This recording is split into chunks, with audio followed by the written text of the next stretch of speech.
Welcome to the Barnes Flyover.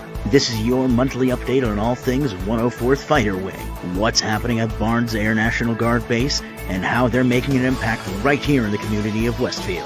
Whether you're here to learn something new, check out what's happening, or just to hang out and listen, this podcast has got you covered. Let's take off into today's episode. Johnny, and he graduated this year. I can't wait to see what he's going to be doing next. So how are you? How have you been? I am great. Happy July. Happy 4th. Happy 4th. Yeah, and it's been a hot and rainy 4th. Yes, very rainy. What would you do? What did you do? You see any fireworks, anything? No, I have a dog now that's scared of fireworks, so I stayed inside huddling with the dog. Nice. But just a lot of family time, a lot of hanging out by my pool. So what'd you do? I know you were catching golf balls. Yes, so I never do this, but I wanted to share this picture because it was the 4th of July in Plainville, Connecticut, which is where I'm currently staying for the month. That is golf ball-sized hail. As I tried catching it, but I didn't get to catch any. But yeah, that was scary. That happened on July 4th for about 10 minutes. People were still shooting off fireworks despite baseball-sized hail falling at their heads. But crazy New England weather. Everyone's safe. So yeah, I wanted to share that because that was a fun experience. And I was just telling Pete this. I always wanted to be a tornado chaser. So my wife was trying to get the baby in the basement, and I'm just out there like trying to record, like, oh, there's gonna be a tornado. So one of our chaplain assistants, Carlos, on base, goes on Facebook and videotapes things a lot. Well, he was camping this weekend, and I watched his tent just like hang on by a pole. It was crazy. He was videotaping this tent just fly away, and it did make it. Yeah, but we even had a tree fall down in the neighborhood, and I helped my father-in-law get a chainsaw and just get to work right away because we knew that everyone's gonna be busy. There were sirens everywhere, so it was a pretty wild day, but we got through it. We're here. Yeah. All right. All right. So what do we got going on? We have a guest speaker today. Yes, we do. We have the great Chaplain Travorus Weaver here. Talk about all things that's been going on in their world and talk a little bit about the medical IRT TDY that he was just on, and a lot of great stuff for that. Look to tease that and have him talk a little bit more about that. He's got a great background too. How he came into the military, what he does for a civilian job, his family. So he's got a unique story. Can't wait to hear about that. All right, well, let's go right into aviation history. All right, let's jump in. We got a good one today.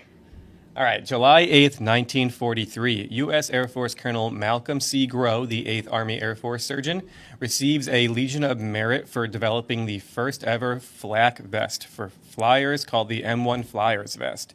This was developed during World War II after a study showed that the majority of our pilot and bomber crews casualties were coming from low-velocity shrapnel.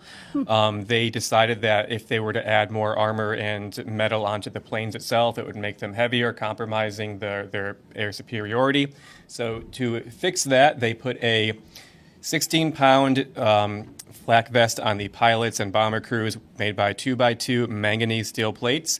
By January 1st, 1944, so only like 6 months later, over 13,500 had been produced. And then he later on became the first U.S. Air Force general in July 1, 1949. Surgeon General, yeah. Surgeon General, yes, thank you. And let's see, the Legion of Merit was created in 1942, and only the Legion of Merit and the Medal of Honor are the only two military decorations that are designed to be presented and worn around the neck. Wow. So, wow, those are some good fun facts. Very cool achievement, and he was the very first U.S. Air Force officer to receive that award. So, that's awesome. Bravo Zulu. I know we don't say that in the Air Force, but Bravo Zulu to Colonel. Where do we say Bravo Zulu? Coast Guard. Oh, geez, that's why I don't know. I wonder if the Navy does that. I think so. I'll have to ask Brandon. I think so. Okay. All right, let's get into our community events that we've had this past month. So what has been exciting, and this is something that I didn't even know happened, we had some leadership go down to Lockheed Martin production facility in Fort Worth, Texas on May 27th, and they signed the F-35 fuselage bulkhead on an aircraft that we are going to be receiving. Colonel Glass said, signing the F-35 fuselage bulkhead at Lockheed Martin in Fort Worth was an amazing experience, and it marks a pivotal moment for the wing as we prepare to welcome our first F-35 jets. That was from our Colonel Glass, our commander. That was very cool, just seeing them being able to see the entire production line and actually see the future jets that will be at Barnes is very cool. Something about a couple miles long this building is. It literally is a production line. It starts on one end, and then it spits out an aircraft. Very It's cool. pretty cool. So there's a story about that in our air scoop, also on our socials. You can see that. So more in our community stuff. We had Smith Vocational came out here for a tour. They specifically were looking to see security forces and the fire departments. We had about 18 very excited students, just trying to see what their careers are that they're working on in school would look like in the real world. Yeah, and sorry to cut you off. Go ahead. I was just going to go into the next one. You were the one. Oh, that no, tour I was- covered that tour, and I got to say, they received an amazing tour between our security forces guys and our fire guys. They put on an amazing show. They got to see different equipment. They got to see a taser. They got to hold the jaws of life. They got to go into one of our fire trucks and shoot the water hose. Oh, good. And it was very hot that day, so I was standing under basically the mist the entire time, trying to shield the camera away. But no, they had a great time. It was a great tour. They feel like they got, and they even tried on like hazmat suits, and they were racing to try it on. Oh, they looked like they were having fun. Yeah, Good. that was a really fun tour. Good. We also, the Westfield Aviation Museum, if you're not familiar with that, that's in Hangar 3 right next to us. And they have their lobby dedicated to us as the museum for them. June 13th, they had a free pancake breakfast, which also coincided with a community event. But at that pancake breakfast, the 104th, me with Public Affairs, I was there answering some questions about noise in the area, what do we got going on with the aircrafts, what have our airmen got going on. So most community events in Westfield we try to attend so that you guys have another way to answer or ask questions, and we can give you some feedback or at least give you some context to what's we got going on and what information we have and how you can find out more stuff. Yes. So then we did our IRT, medical intervention training, readiness training. It was June 11th through the 21st. It was the 34th year that we've participated in that. I don't know if you And knew the that. birthplace of Mother's Day? Yeah, in the story, it'll say something about it's the birthplace of Mother's Day. We'll have to find out more about that. Have to That find came out from more. Tech Sergeant Lonnie Peltz. She covered the event with Airman First Class Elijah Harris was also there. You know what? I think our chaplain, who's going to be on later, might know more about that, or maybe not. I'm not sure. But anyway, so they provided free medical care, dental, optical, and veterinary care to underserved communities in a North Middle School in Henderson, Kentucky. And a fun fact, our commander is from Kentucky. Oh, cool. Yeah, Colonel I Glass. actually did know that. And I can't wait to hear more from Chaplain Weaver and all the amazing work that we did there. But just to tease it a little bit, I did pull some facts from the story that Tech Sergeant Peltz wrote up on the overall mission at the IRT. Total of 2,344 patients were seen, 441 animals, to make a total of 19,926 Wow. procedures to equal a fair market value of over $1.5 million, Melanie. Wow. 1.5 million of just free care. And they've been doing this every year. This is Yes. their fourth year. The 104th has been a part in that. Yeah. And even breaking it down by type, I know we always say we're not going to do math. I'm not going to try and add these numbers. The numbers are in front of us, offhand, so we're good. but over 4,000 medical procedures, over 6,000 dental procedures, and almost 6,300 optometry procedures. Wow. That's awesome. So yeah, I can't wait to hear more about. That story is also in our air scoop as well. Yes, make sure to check that out. So we also had our first ever Springfield Chamber of Commerce came to visit us on June 26th. They spoke with Colonel Glass about our importance of community support, and there was approximately 85 of them who have attended. So it was nice to be able to branch out outside of the Westfield Chamber that we usually have. This one was nice to see our Springfield partners. That was fun. Yeah, and all of our barnstormers, they don't just work in Westfield, they don't just work in Western Mass, they work in Springfield, they work in Holyoke, they work all over. So it's great to reach out to these employers and these businesses because there more than likely are going to be barnstormers that work there, Correct. and just talk about how we can support each other. Right, correct.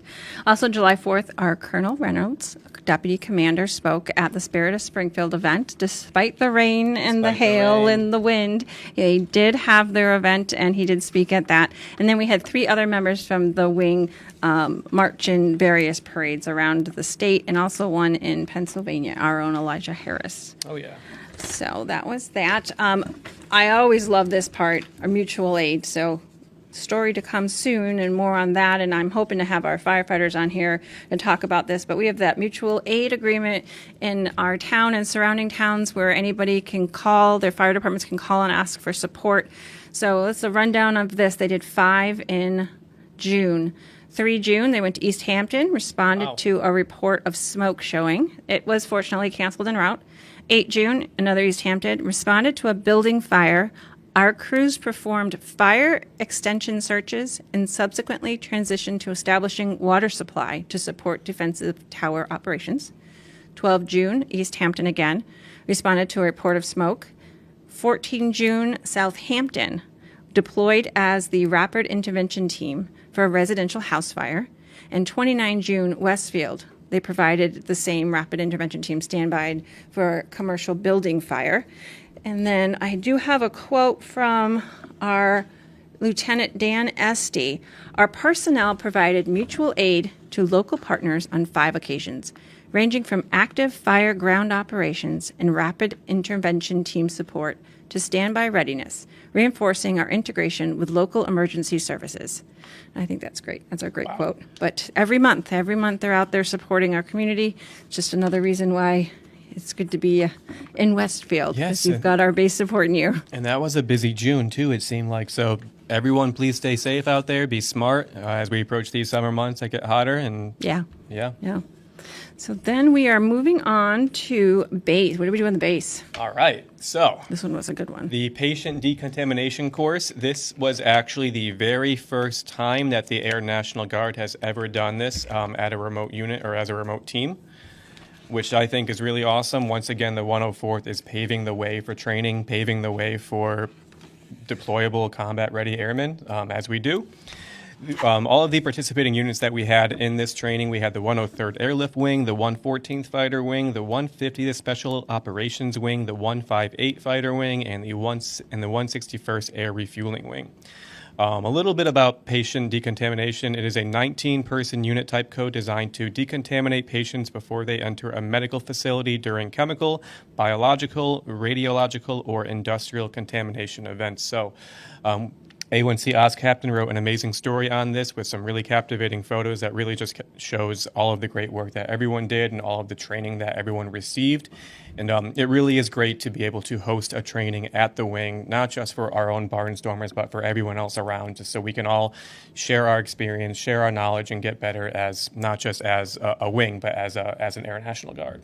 That's great. And it looks like Chief Muty said, if we can get the region ready, we will be a better asset. I could probably quote Chief Muty on just about anything he says because he's such a fun guy. But he is. Yes, he is. But yeah. So so I know that I've been attending these. We've also got Bible study on base. I don't know if a lot of you guys know about this, but this is the first time I've ever attended a Bible study on base, and it has to do with our wonderful chaplains. We have one full-time chaplain and another chaplain who is available all the time for us, which has been amazing. So he's been doing Bible study on Tuesdays in the LRS classroom, about 45 minutes long. Lunch is included. It's very informal, but you get to watch a video, you take some notes. I've actually been taking all of the notes and the handouts and sending them to my son on the Navy ship, because even if you only go to part of the class, or like I jumped in on class 4 of, I'm not sure how many sessions this is, but I had missed quite a few in the beginning, and every class is very good. It's very good. So I would highly recommend going to these classes. And it is Panera lunch, too, which is always great. Awesome. All right, what else we got? Comms dexterity training, I believe. Yes. So this was on June 6th. And the purpose of this was really just getting comfortable and familiar in your MOP suit. It is very difficult to move around in a MOP suit, and airmen don't always wear it on the daily. So it's good to get training in that and making sure that you can still be dexterous and you can still perform all of your mission needs while you are wearing this heavy, kind of hard to maneuver in equipment. So they did a lot of different exercises and just general things around the base while wearing these, and it was a really cool experience. A1C Elijah Harris took some really cool photos of that, which are on our Divids and social pages if you want to check those out. So please do. Did you ever do chem gear in the Coast Guard? Not chem gear, but like the firefighting suits. I would always fog up my mask within seconds, and I could never see anything. I don't know what I was ever doing wrong, but... Oh, I've got so many pictures of me in the chem suit and the big black gloves, and you can't... your fingers become massive. You just think of like that big marshmallow from Ghostbusters. Yep. Like, you're just big. And you end up taking and typing with a pencil or a pen and just going... It's just very tedious, and you definitely... This practice is what you need to do. Otherwise, you would have no idea what you're doing. Even talking on a phone or on a radio through the voice transmitter, that can be difficult. Drinking water through your canteen in the stress. So it's just, I hated it. It's part of the reason I'm retired. But it's why they do it. All right. Another fun one. That story that's come out that you guys are going to hear about in our Air Scoop and then soon in the socials is that our airfield management rescued a junior kestrel. Yes, that is such a fun story. He was so cute. Just a little bit about that. This is our birdie here. He does not have a broken wing. They thought it was broken. He was just kind of sprained. I don't want to ruin the story for you, but we had an airman give up her jacket so that the bird could be comfortable, and we have a full-time USDA biologist assigned to the 104th Fighter Wing who we worked with. Another part of the story was a guardsman used their experience and just people he's worked with in the civilian side to help out with this military side rescue of this bird. So good story coming up. Have we named the kestrel yet? So they were calling him Private Ryan. Okay. Rescuing Private Ryan is what Very cool. the airman was calling him. Yeah. And more to come on that. I do believe the Falcon will fly again, correct? And it is a male? He is a male. And right now he's with Tom Riccardi at a Massachusetts rehab facility. I can't remember the Conway, Mass, or I can't remember where exactly it is. It's in the story. But I did find out that a vet looked at him, and he's good to go. He's eating. He's already eating mice. And he moved from his own cage to a bigger flying cage, and he is flying with 3 other female birds. Living the life. Yes, and he will stay with those birds until about October. They will release all 4 of them together. Very cool. So, yeah, it's very cool. I can't wait to see that. All Speaking right. of our fire department, we had Chief Larry Buell retire after, do you know how many years? He's been here since 1986, Wow. so it's 30-something years. Maybe 30 years? 30 years. 30 years. Wow. Wow. And he's still going to be doing even more. He's going to continue to serve as the deputy fire chief as a civilian technician, but the amount of impact that I can only assume that he's had in those 30 years is just... Yeah, I know everyone over there looks up to him. He's just got a lot of experience. He's a really great guy. Really great guy. And that was on June 8th. And thank you for everyone who posted comments on the Facebook page congratulating him. We love seeing the support of all of our barnstormers, all of our civilian personnel. Love reading all those comments, just thanking him for his service and all his hard work that he's done. I know we all greatly appreciate it, so please keep those coming. And then we had some promotions. Promotions, all right. Yeah, the Lieutenant Walker was promoted to captain on June 18th. And then on June 24th, after 13 years in service, Master Sergeant Jamie White commissioned. Joining the dark side. No, she's awesome.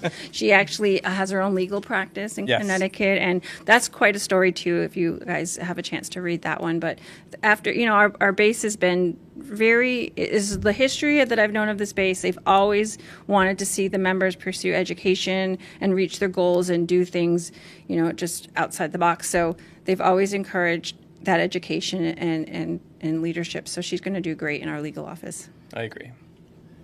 And then we've got this one's a big Girl one. Scout cookies. The Girl Scout cookies are here. So, hey, guys and gals, if you've ever been here when we've had Girl Scout cookies, there's no way to move around that wellness center.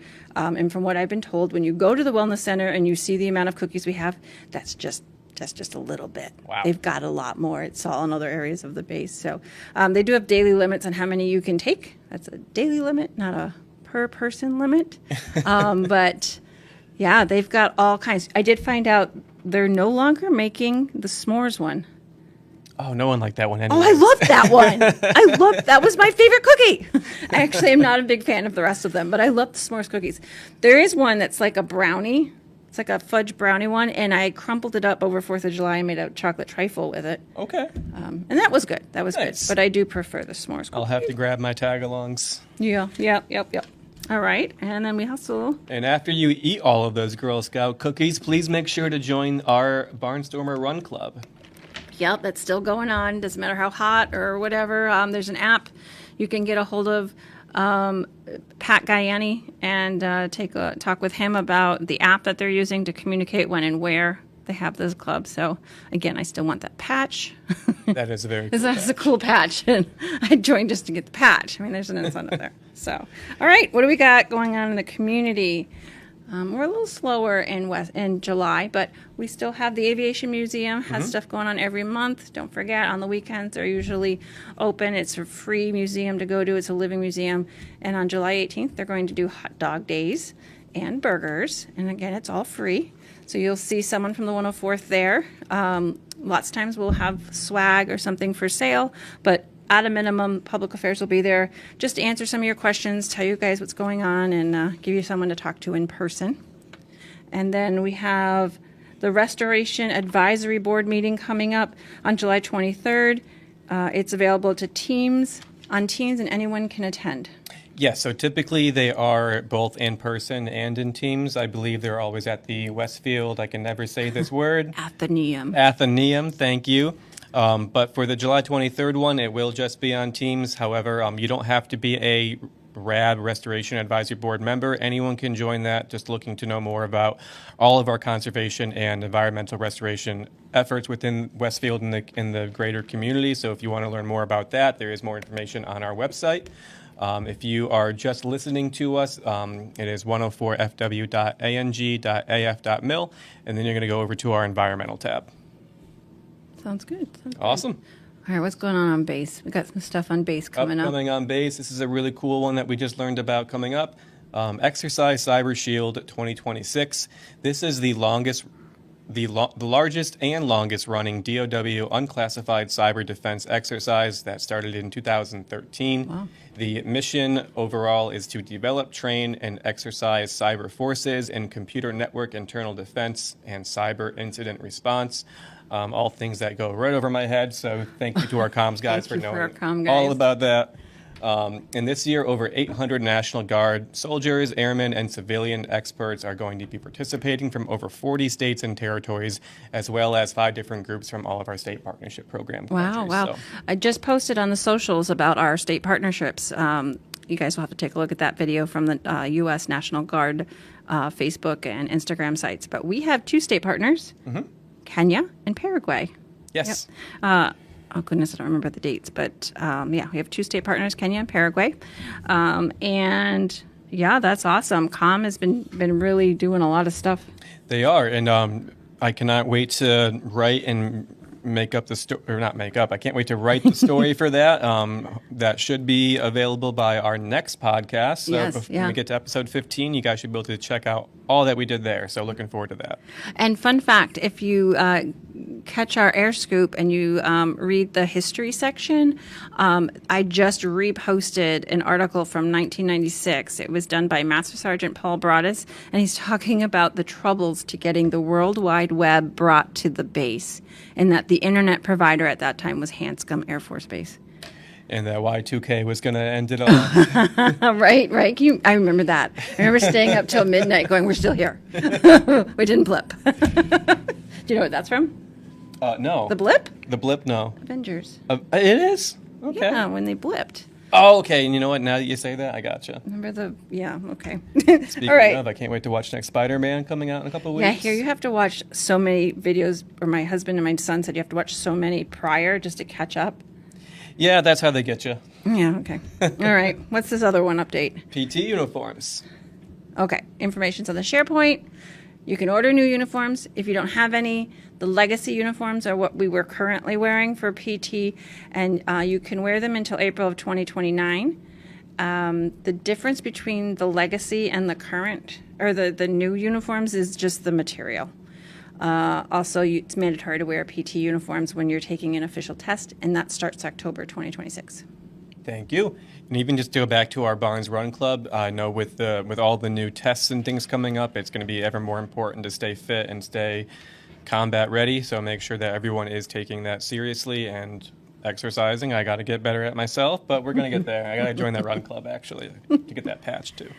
All right. On July 15th, we have our alumni dinner, and the cost is $22. It's at the Pioneer Valley Club. You do have to register by July 10th in order to be able to eat at the alumni dinner. Just know that if you haven't bought your tickets, you are still welcome to come and socialize. This one, they're doing raffles. They have alumni merchandise. You want to reach out to Len Freegon at 413-589-9157 or Tom Sandville at 413-433-2529. And you can also email the alumni104th@gmail.com, or always ask us. You can, if you have a question about how to reach them or what's going on, just leave us a comment on the podcast or call the base. The Public Affairs Office can always direct you to the right spot on that one. Yes. And we got one more thing going on. Lastly, if you have any interest in being a resiliency training assistant, I know I spoke with Michelle Tarka a while ago about the RTA program, and it's really beneficial. And anytime you can help foster resiliency, it's going to be a good thing. It's going to be a great way to not just strengthen yourself, but strengthen those around you and strengthen everything around you. So if you have any interest in being a resiliency training assistant, we do have there is going to be The classes are being held at Thank you. Westover. Sorry. The classes are being held at Westover, and they are opening it up to us. It's from the 27th to the 29th of July. Yes. Master Sergeant Chua is the contact, and that phone number is 413-557-3642. You can reach out to them if you have an interest in that. Thank you very much. Oh, this is a good one. Oh, yes. And we do have, with our new upcoming mission, we do have our new mission statement, vision statement, and wing priorities. Mission statement, if you are unable to see the graphic here, forge combat-ready airmen prepared to defend our nation and employ lethal F-35 air power. Vision statement, to be America's premier combat wing, projecting decisive, unrelenting air power across the spectrum of joint warfare. Wow. And our wing priorities: develop elite airmen, optimize readiness and lethality, strengthen our partnerships, and drive continuous improvement. So now that these are out, we have the groundwork and the pillars to continue to find the way to execute our mission. That's great. That's great. I think we just have a couple of reminders. We have our adult MFLAC, Military Family Life counselor, that's available for virtual by video or by phone, Miss Beth Lanier. And she is available by, you can call to make an appointment at 304-544-8729. You can also email her at Lanier, Lanier, B2 at MagellanFederal.com. And this is available to all of our members and adult family members from 25 May to 22 August. That's a really great resource to have right now. A lot of stuff going on. And then one other reminder from our safety office is that we are in the 101 critical days of summer. So just remember all of your safety reminders. Don't stay in the sun too long if you're going out on the jet skis, if it's hailing on the 4th of July. But there is a checklist that safety has provided us, and it is going to be in the air scoop, so you can check that out as well. Everyone be safe. Yeah. So we are going to take a little break and come back with our chaplain. Woo! Yay!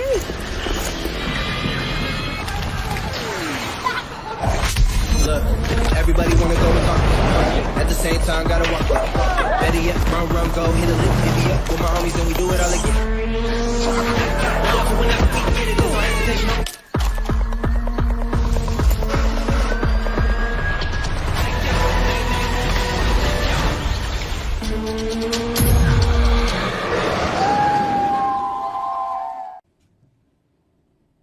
Welcome back.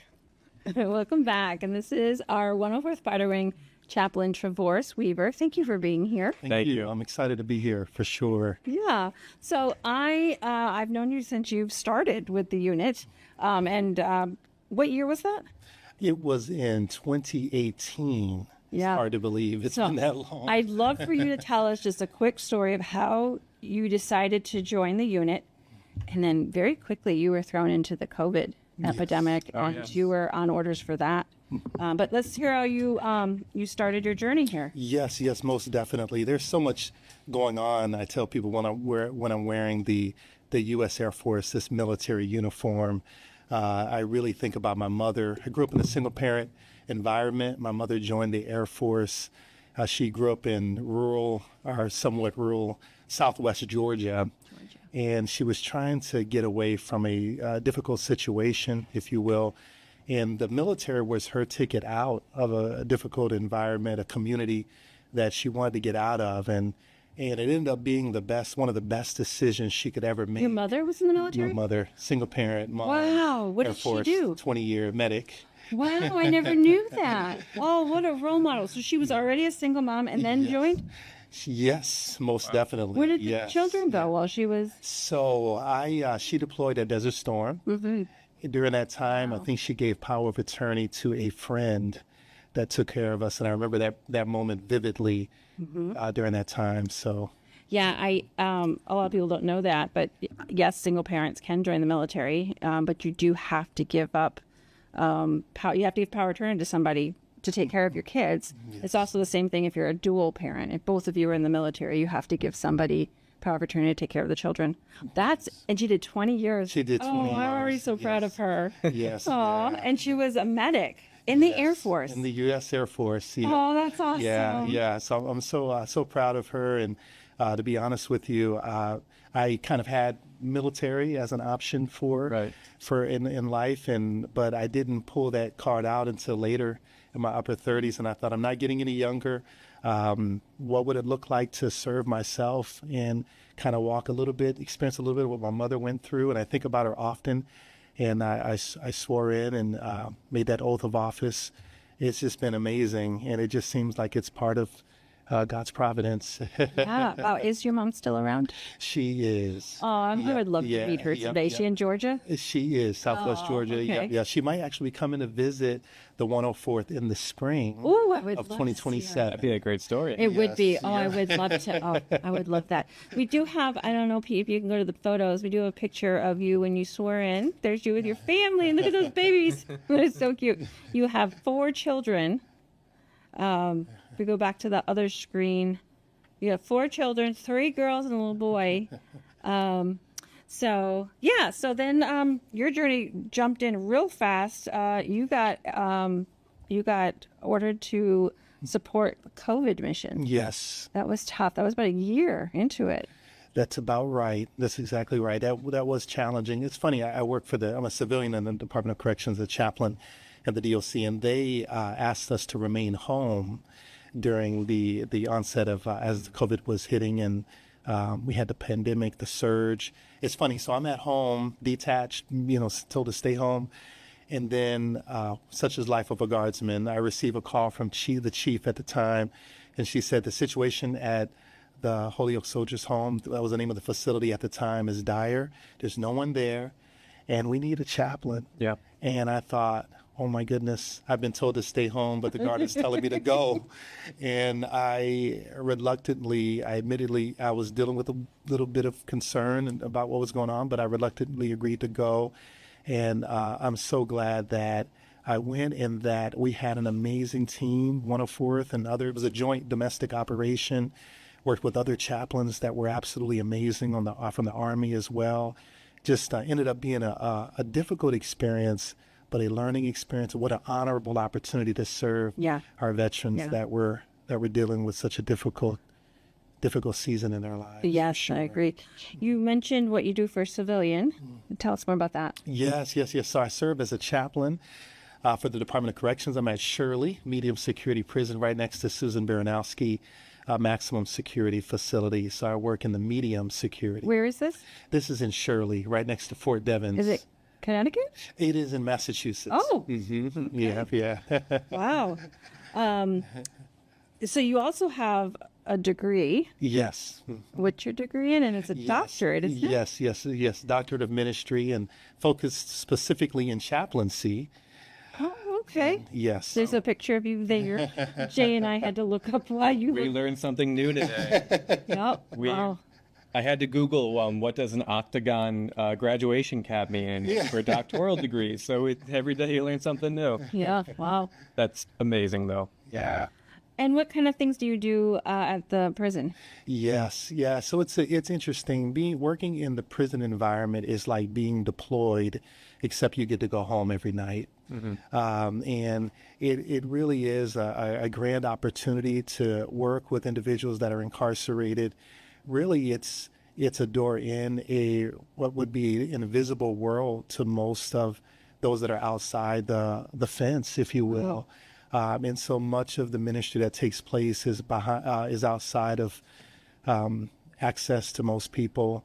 And I'm able to bring hope and share the gospel to those that otherwise feel the weight of rejection, the weight of guilt, the weight of condemnation. Maybe in some ways they feel like they're looked upon as just a number. And then you have this chaplain coming in saying there's hope, saying that this doesn't have to be the end, this doesn't have to be the end of your story. You can reconcile, you can seek out forgiveness, you can receive forgiveness, and that we've all fallen short. We've all made mistakes, and some of us have made terrible mistakes. We just haven't been caught yet. And such was my story growing up single parent. I was fighting, had a bad temper, and on the wrong track, and really was a chaplain. There were a number of chaplains that invested in my life that in a way they fathered me, I guess I could say, in their own way. And now I'm one of them. And so it's great to see ministry take place not only at the DOC, but at the military. They work so well together. Yeah. I remember when you were going through college, you were at the end, and I remember you telling me that you wanted to be a chaplain in the prisons that didn't just hang out in the church. You wanted to be playing basketball with them. You wanted to be working out with them, and you wanted to live with them, do things with them. You didn't want them to have a reason to come to the church to talk to you. Yes, decentralized ministry. So is that what you're doing? It is. It's very decentralized, such as the Guard in the National Guard is very decentralized. In other words, we don't wait for people to come to the chapel to find the chaplains. We go out where they are. So it's very much embedded ministry, and it's amazing. I signed my letters. I had this statement that I make it into my letters that says, doing time with you. This idea that I'm not here just to clock in and out. I'm not here just to collect a retirement check, but I look at this as a vocation, not just a position. And I'm doing time with you. Yeah. I'm living with you. In a sense, I'm with them. And they realize, you're with us, but you're not really doing time. But you know what? We appreciate the fact that that in another sense, you really are with us. And that resonates with them for sure. Yeah, that's so much of what you do with our base as well. You're out. Our chaplain team is the best I've ever seen since I've been on this base. And I've been here for a while. You guys are just everywhere and involved in everything, and you're so friendly, and everybody's just, and you could see from all the pictures that we have here, there's a smile on every face. Every picture we have of you, you've got this great smile. But I know Jay had some questions about some of the recent exercises you've done. Yeah, and before we get to that, I was going to add on to that. Like every time that we speak or I see you on base, you always have just such a calming demeanor, and it makes me just feel safer. And I feel like, that's just directly correlated between like your civilian job and, potentially being deployed downrange where you need to kind of use those same skills and those same qualities. So I think that's amazing. Thank you. Yeah. But yeah, we definitely want to talk about the medical IRT. I did tease those numbers before, 1.5 million in estimated care. Can you just talk a little bit about kind of what your purpose was there, kind of like what you saw, like all like the care that was provided? Yes, most definitely. It was an amazing experience, the innovation, readiness training, and of course the chaplain, we support number one, readiness on the IRT. We support wellness, more specifically medical wellness as well. That side of force protection. We're there to provide leadership. We're there to collaborate with the community based on the regulation and the commander's intent for that specific mission. So we're there for that as well, and to take care of airmen and to protect their right of freedom of worship, regardless of faith, regardless of background. Even if they choose not to worship or not to practice, we're there to protect and support them. And so it was a very, very amazing experience. And interesting thing is that in another sense, it is real world. It's a real world mission, but it also prepares us for what it would look like in a deployed environment, right. OCONUS more specifically. And so it was terrific, tremendous opportunity. Yeah, that's And great. just the volume, I mean, almost 20,000 patients. I mean, that's amazing. And I spoke with Chief Moody about this, and he would make a testament to say, even when the doors would close, that's not when the care stopped. Yeah, you guys continued to work, doing all the paperwork and cleaning up and getting ready for the next day. And then, yeah, that was great. Also, you tell us about the Bible study classes. Yes. Oh, yes. yes. Sundays. Oh, yeah. So basically, part of my role is providing or creating a space for people to connect with God, whether if they choose to or not. It's totally up to them, but at their choosing. One of the ways that I fleshed this out was providing a morning devotional. We would do that each morning, and the numbers would continue to grow, which was really neat, and we grew closer together and closer to God. We talked about the warrior ethos. We know from Secretary Hegseth, we understand there's this warrior ethos, the ethos of the war fighter. We hear this type of language, and I thought, what does that look like from a biblical perspective? What does the warrior ethos look like biblically? And so we unpacked that together, which was super neat. And then in addition to that, we also had a Sunday evening service that we had, and we had an incredible amount of people that showed up. Even the OIC showed up. Nice. Hats off to Colonel Peralta. She was amazing. She showed up, and we had a number of personnel that were there. It was tremendous. But let me tell you this really quickly is that I think as encouraging as that was, what really contributed to morale was not only that the spiritual dynamic of the RT, but seeing medical personnel, dental, optometry, audiology, I mean, it was just absolutely amazing. One of the testimonies that came out of the IRT was one lady who had, tough stuff was going on with her teeth, and we restored her teeth. Wow. And she said, she cried, and she said, I can smile again. Yeah, a smile was And so oh my goodness. Woo. So that's, I would say, the airmen may not realize it or not. The Army, the airmen, Navy sailors may not realize it, but that is a form of ministry. It's a form of incarnational ministry that I had to remind them of. Right. That matters. And we spoke a little bit about that once I saw you last week, and you were saying that how it's not always easy for airmen to see the immediate impact that they're able to make in their community. So for airmen to be able to, actually put these numbers to actual paper or, to actual experience and actually see firsthand, doing good in the community and having this impact on all these people's lives, it's really amazing. Yes, most definitely. And I think like for the one of the few times since I've served that I saw the way from my perspective how morale boosting that was to feel like, wow, we're wearing the uniform, we're contributing to life. Right. Like the military is not just about, war, but it's about helping, especially within the Air National Guard. There's a humanitarian component to it that just encourages people. Right, yeah. It's all about community when you're with the Air National Guard. Yep. Yes. Yep. So you also have the Bible studies on base. Yes. So we're doing that. Tell us how that got put out there. Yes. Chaplain Carollo is absolutely amazing, wing chaplain. And I've thought about doing a Bible study before, but I remember when Chaplain Carollo said, if you want to do a Bible study, you can do it. It's like, we can do a Bible study and even have food, furnish it, if you will, quote unquote, with food, and so we did a Bible study. We've done it a number of times before. Second one, I think, that we've done to the book of Job. And it's just amazing. It's amazing. We have from enlisted to officers coming. Pilots and regular airmen. Yeah. It's amazing. It's a great group. Yeah, I really enjoyed it. And it's only about 45, give or take 45 minutes. And people really enjoy it. And we're growing closer together, growing closer to God. It's an amazing experience. And thank you for coming as well. Oh, I know. I love it. And I do feel guilty that I can't go more often, but I also am appreciative that I can show up when I can and still get so much out of it. For those that, read their Bible and are interested in Bible studies and things like that, this is just a great opportunity to have for us. And there's we had almost 20 in one of your classes. So I'm not by myself with this. There's a lot of people who think the same way. So I appreciate that. Let's see, what else? We got any events coming up? Yes, I did want to put a quick plug in for Clergy Day Tour and ask you a little bit about, I know last year we had a Clergy Day Tour that was really effective, that yourself and Chaplain Corolla did a great job in kind of hosting and organizing. Can you talk a little bit about Clergy Day Tour, and if someone is hearing this that thinks they might want to participate, how they can go about doing that? Yes, most definitely.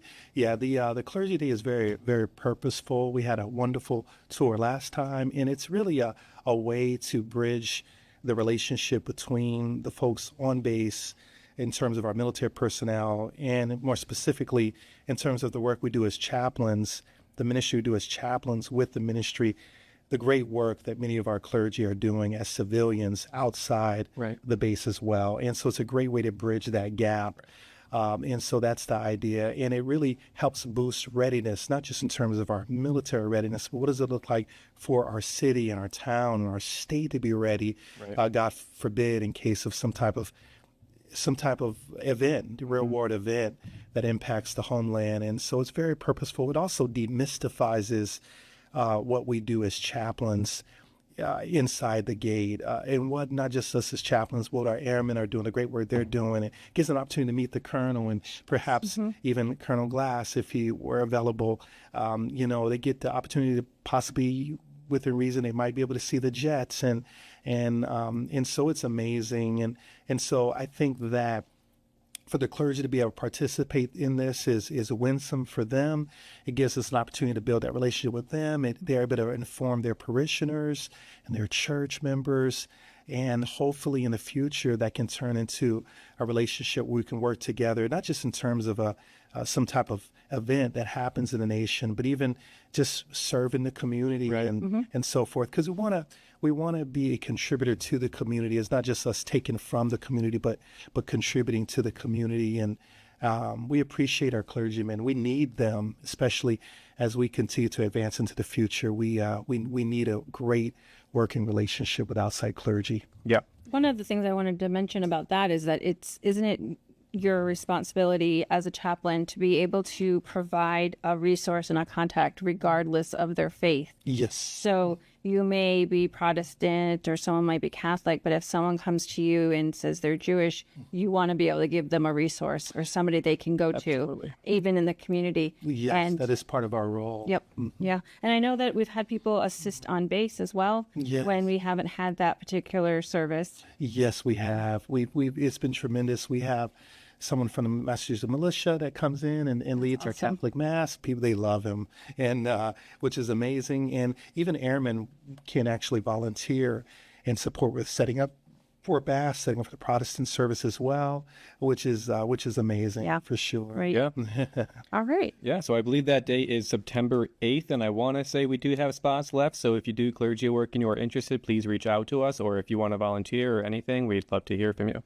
Right. They also give you a little bit of a background on, like you said, their role in the military. There may be some opinions or stigmas or things people might think regarding chaplains, and you get to answer all those questions of what you do. People may be against chaplains in the military, like how could you join the military if you're a chaplain? And then they'll answer all those questions for you as well. So that's a good thing. Any Strong Bonds events being planned? Most definitely. All right. And this is actually big news because this is the first our audience will hear about this. Okay, you heard it here first. Hearing about this. And so at the end of September, we're doing a marriage family Strong Bonds event for married couples.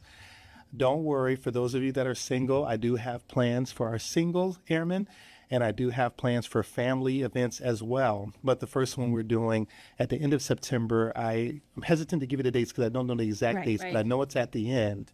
It's on a Friday evening, Saturday and Sunday, ends around noon or so. We're doing a marriage event. And more information to come. Is it Laugh Your Way? Yes. I love that one. I love Laugh Your Way. I've been to a few of them, and I feel like every time I go to them, they're taught a little bit differently. So it's definitely a reoccurring. You can go to it again. That's a good one. Cool. All right. I don't know. Is there anything else you think we should know about the chaplains or your office or anything? Most definitely. Well, I will say that Chaplain Carroll and I, we feel we often talk among ourselves, and maybe at times there's almost a marveling that we don't have to. We get to be at the 104th Fighter Wing. And we both, I'm sure I speak for him, is that we do see this as a calling on our lives for such a time as this. And, my life personally and my family and my wife, we've been so enriched by the relationships that have been built over a number of years that have been tremendous. And so we want everyone to feel like free. We want all of you to feel free to come and talk to the chaplains. We're here for you, regardless of your faith, regardless of your background. There's no judgment. We're here for you, and we really want to press into the idea that we're not just military personnel. We're our military community, our military base installation, but we are a family, and we're here to be a support to you. And thank you for how you've been a support to us as well. That's great. That's awesome. Yeah. I think that's it, Jay. We're at the I end. think we're good. Please make sure that you are smashing that like, subscribe, and comment button, as I always cringily say. But thank you so much for joining us today. Definitely leave us comments. Yeah, we look at those comments. We do. If you see us in the community, we love all your comments, even if you're like, I recognize that voice, or, So definitely come and say hi to us. And, we'll let you know what's been going on. And we look forward to the next month's podcast. We'll see you next month. Thank you.